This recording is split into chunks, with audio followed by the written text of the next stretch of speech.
Welcome back. Let's now bring you a health update. And coronavirus variants detected in the UK, India and South Africa are now finding their way into the community here in Kenya, with the Ministry of Health cautioning Kenyans to be on guard.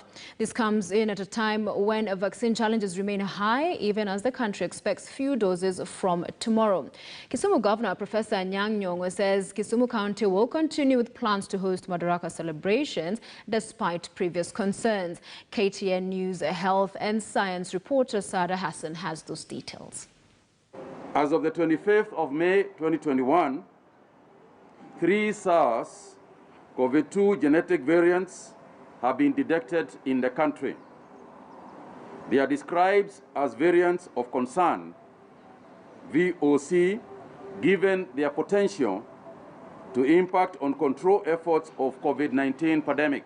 Viruses are known to mutate, and COVID-19 is no different. However, there are concerns that mutations discovered in the country are still mutating further and community transmission is rising. The ongoing genomic surveillance has revealed early and established community transmission of both the UK and the Indian variant of concern in Kisumu, Mombasa, and Kilifi counties. And there is one that is tested and aligned with both the UK and the Indian variant.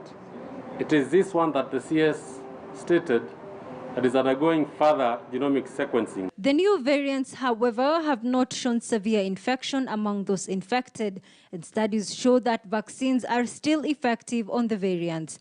Despite vaccine shortages, Kenya is expected to start off second vaccination process on 27th May, targeting health workers in the first round. Last week we estimated close to 100,000 will be available.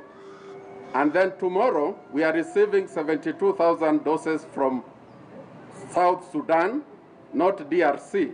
As cases of COVID-19 continue to be witnessed in the country, Kisumu County has been thrust in the headlines with the detection of the variants in the new infections, which have reduced slightly. However, events attracting mass gathering are of concern. The county is expected to host the 59th Madaraka Day celebrations, with the Governor Nyang'nyong'o insisting that COVID-19 protocols will be adhered to. There will be no gathering at Kirembe grounds or MoH Stadium or the Mohlem Field in Nyamasaria.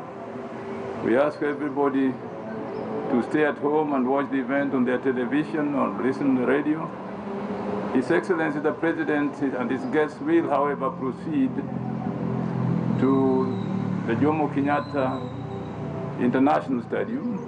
Currently, 341 new infections have been recorded out of a sample size of 3,646. This is a positivity rate of 9.4%, which is an increase of 2%. Unfortunately, 11 people have succumbed to the virus, raising the death toll to 3,108. Patients admitted in hospitals are 1,067. Those in ICU are 104. While those under supplemental oxygen are 149. Sada Hassan, KTN News. 2 police officers accused of killing a woman in 2018 at City Park, Nairobi, have been sentenced to 7 years in prison after they were found guilty. William Chirchir and Godfrey Kirui were found culpable of manslaughter on the 11th of May 2021 in the killing of business